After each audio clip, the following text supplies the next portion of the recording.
লোকে এরকমভাবে কেটে নিচ্ছি। এদিকটাও কেটে নেব। এবার ম্যারিনেট করা মশলাটা রেডি করে নেব। যে এখানে আমি কিছু রসুন নিয়ে নিয়েছি আর একটু আদা নিয়েছি, আর এর সাথে অল্প করে একটু সল্ট দিয়ে দিচ্ছি।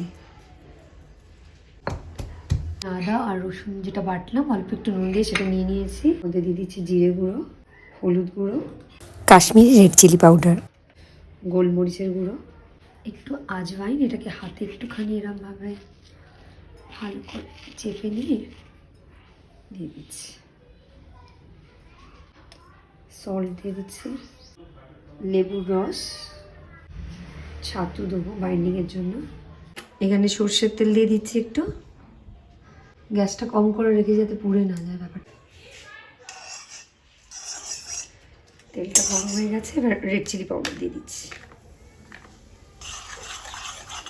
এবার সেটাকে এবার নাড়াতে থাকবে যাতে পুড়ে না যায়, এটা দেখতে হবে। এবার এই তেলটা এখানে দিয়ে দিচ্ছি, আর এর সাথে মিক্সড করব একটা ডিম, আর এর মধ্যে দিয়ে দেবো হ্যাং কার্ড। এবার এটাকে ভালো করে মিক্সড করে নেব।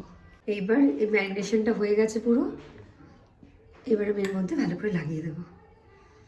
আমি হাত দিয়েই লাগাচ্ছি, সুবিধা হয়। যতটা পারা যাবে ভেতরে ভেতরে এরকমভাবে দিয়ে দেবো।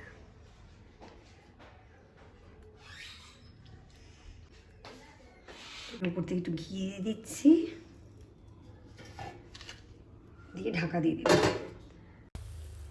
এটা কিছুক্ষণ রাখার পর তেলে দুটো সাইড ভালো করে ভেজে নেব। ব্যাস, তাহলেই রেডি হয়ে যাবে। এটা বাড়িতে কোনো লোক এলে অ্যাজ আ স্টার্টার আমরা দিতে পারি বা নিজেরাও খেতে পারি। এটা ভীষণ খেতে ভালো হয়। তোমরা অবশ্যই এটা ট্রাই করে দেখো। Thanks for watching.